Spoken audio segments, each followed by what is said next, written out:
Today's Anxiety Slayer podcast is brought to you by the Anxiety Slayer First Responder Series for health anxiety. Do you find yourself repeatedly worrying that you might have a serious illness? Are you missing out on time with your family or unable to do things you love because you find yourself frozen in fear that there may be something wrong with you? We understand.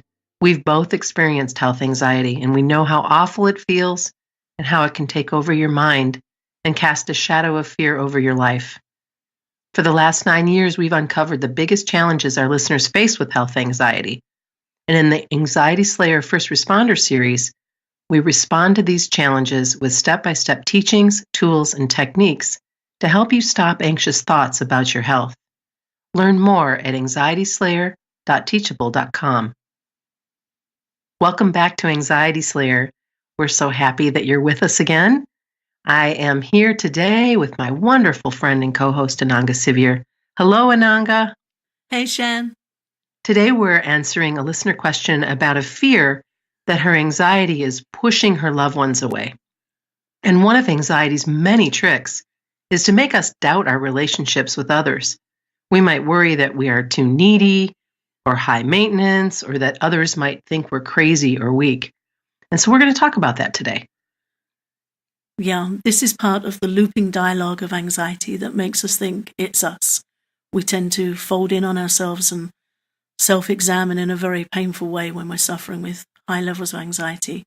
And the mind tends to prompt us to believe the untruth that people will leave us because there's something wrong with me. And let's talk a little bit about how this feeling and Ayurveda relate to what's going on here with the disassociation and self-doubt.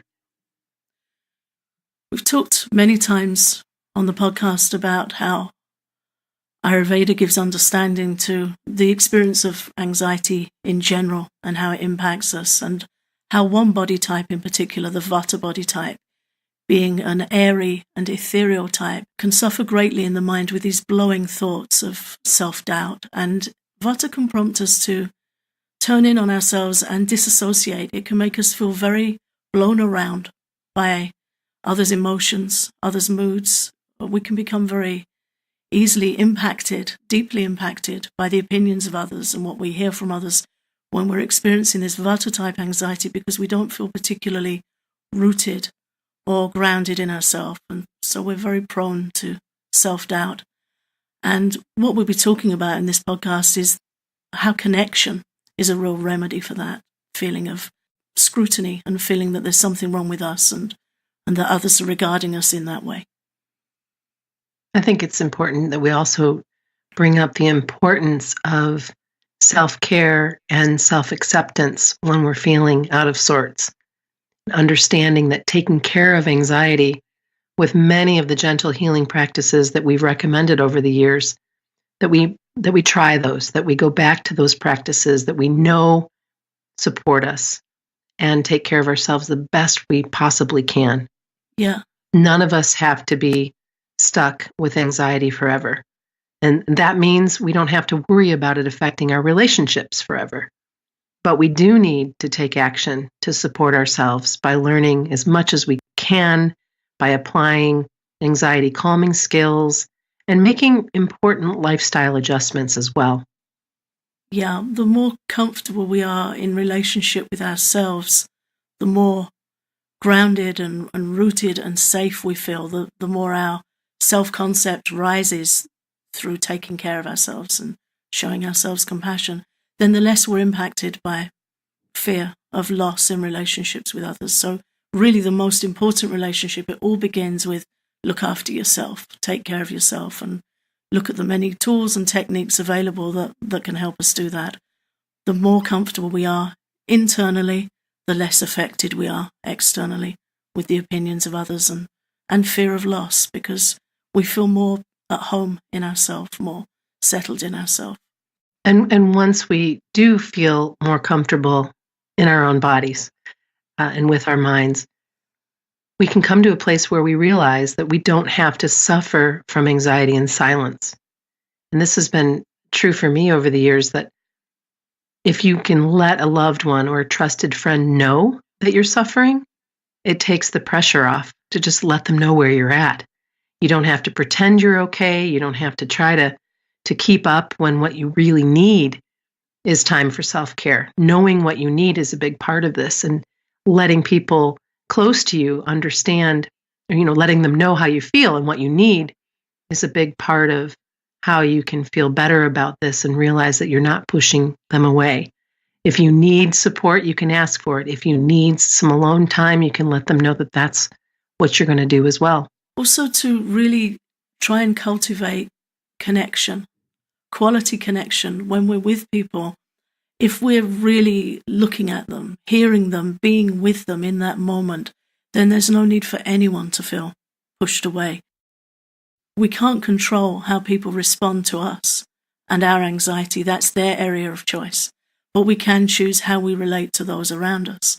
And we can make sure that despite our anxiety and that disturbed energy pushing our mind around, we can try and be present and listen attentively and respond as best we can during our social interactions. So to really be in the moment and not let anxiety blow its fears in our ear, and when we're with somebody, to be with them. And that really brings depth and quality to our relationship.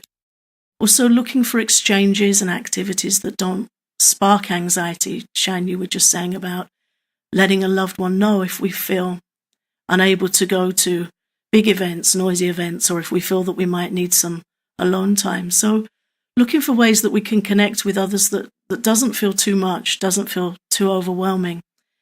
Maybe we don't feel up to attending a big party or social gathering, but maybe we'd like to go for a walk with somebody, or attend a yoga class, or go for a quiet cup of tea somewhere, or go swimming. Look for ways that you can connect and be with the people you care about while not feeling pressured or overstimulated or spending too much nervous energy. Instead of thinking it's all or nothing, look for grey areas, look for alternatives, ways you can be together where you do feel comfortable. And I'm so glad you brought that forward, because anytime we're in that space of knowing that we want to spend time with somebody we care about a great deal, but we also know that there's a lot of other things going on in that invitation, right? We can come right out and say, boy, I'd love to see you, but that isn't going to work out for me. But how about we do this? And just really let yourself off the hook. Trust yourself. Know what it is you need. And it also lets them know that you care and want to be with them. It just might look a little differently than what they had originally intended. Yeah, it really does save relationships. Actually, it can help relationships. It's very nice to be able to spend one-on-one quality time with somebody that you care about. And they may even feel that they can talk with you and share their anxieties. Everyone's got something going on. And it's a very rare and rich way to spend time together these days, to just be with somebody and hear them. Very often social interactions involve staring at a screen. You're not even opposite each other or with each other, looking at a movie, looking at something, people looking at their phones, or going to a busy social event where alcohol's involved. That's not really deep connection. What we all crave is connection. So sometimes in that regard, anxiety can be an asset. It sounds strange, but it can make us very sensitive to what others might be going through, and we might have the opportunity to connect in a supportive way on that level that we may never have guessed would be possible in that relationship. So always good to have the option that just because you don't feel comfortable in one environment doesn't mean you can't be comfortable with that person and have a good relationship. It's just a question of finding ways to do it where you feel okay and where it doesn't trigger your anxiety.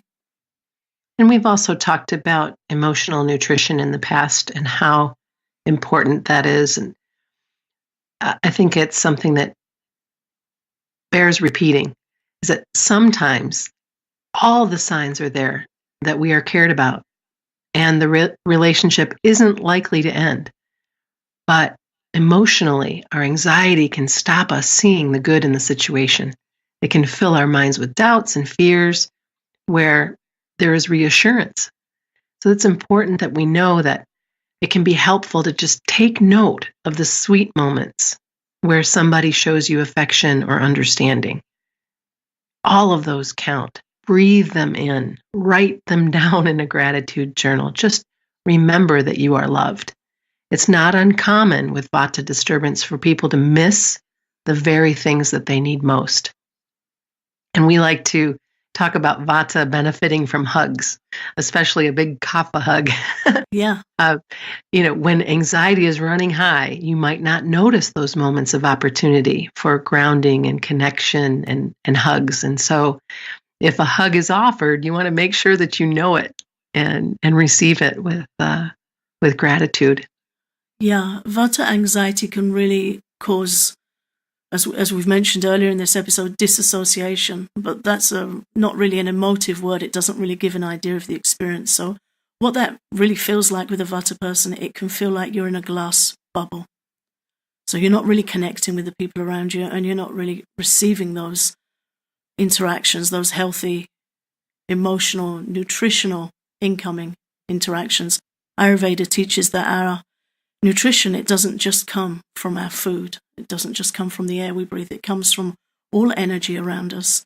So when we feel like we're in a glass bubble, we become preoccupied with what's lacking and what we feel is wrong with us. And somebody may offer genuine kindness or support, and we might brush it off and not register it. Mm-hmm. Or somebody may come and give us a really nice, comforting hug, and we want to make sure we're present for that. Very often, if somebody's highly Vata disturbed, they'll be wide-eyed and looking over the shoulder of the person that's hugging them, and they're off in their future fears or in the feelings of the anxiety in their body. So it's really important when those opportunities come our way for connection and for affection to be present, because that really can damage relationships. When somebody's offering support, they're offering kindness, they're offering comfort, and we're so caught up in our internal experience that we're not really taking it in. So just to be present. Right. And that makes a world of difference in all relationships. Worrying that our anxiety is going to push other people away is a future-based fear. It hasn't happened yet. So try to dial into that as well. Be present in your relationships, in the present moment, and then you'll see that things are probably going just fine. These are stories that we create. These are when our mind is not feeling calm, that these things come up, future-based. So be in the present moment as much as you possibly can. Accept the love that's around you with deep gratitude, and just keep doing your best. Really important to not let anxiety be a thief. In relationships, to think, how can we live this day, whoever it is that you're in relationship with and you're concerned about, how can we have a good day together today? A valuable day of connection, communication, support, and it's so much more nourishing and fulfilling to just be there, and don't let anxiety whisper in your ear that there's something wrong with you. Everyone's carrying something, and to just really show yourself compassion and kindness. And for us to understand ourselves with compassion with anxiety is the first step, that relationship with ourselves, as we said earlier. And then from that sense of personal support and security, others can feel that, and it spreads out into all other relationships. It sure does. Well, I'm glad we had this conversation today, Ananga. And thanks for all of our listeners for coming back every week. We are so glad that you're a part of our community. Our mission is to help you feel more peace and tranquility in your life. Visit anxietyslayer.com to explore the 3 ways we can support you with guided relaxations, online courses, and private coaching. Thanks for listening to Anxiety Slayer.